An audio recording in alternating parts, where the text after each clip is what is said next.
Sir అలా జరుగుతుంది అదే చెప్తున్నాను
Anakapalli district Anakapalli sub division లిమిట్స్లో Chidikada police station, Kotapada circle Chidikada police స్టేషన్లో ఇనీషియల్గా 304A సెల్ఫ్ యాక్సిడెంట్ కింద రిజిస్టర్ చేశాము ఒక క్రైమ్.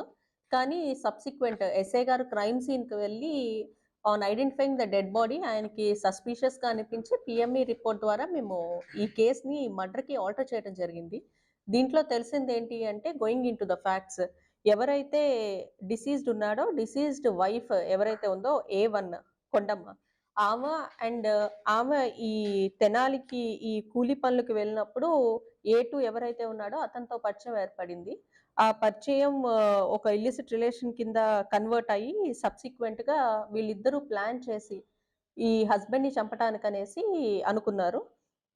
దీంట్లో భాగంగానే ఎవరైతే A2 ఉన్నాడో A3ని తీసుకుని, శివకుమార్ని తీసుకుని ఈ చీడికాడ పోలీస్ స్టేషన్ లిమిట్స్కి వచ్చి భోగి రోజున ఈవిడితో కలిసి వెళ్ళి ఈ డిసీజ్డ్ ఎవరైతే ఉన్నారో అతన్ని ఈ తల తీసుకెళ్లి తాడి చెట్టుకు కొట్టి తాడుతో మెడ బిగించి చంపటం జరిగింది.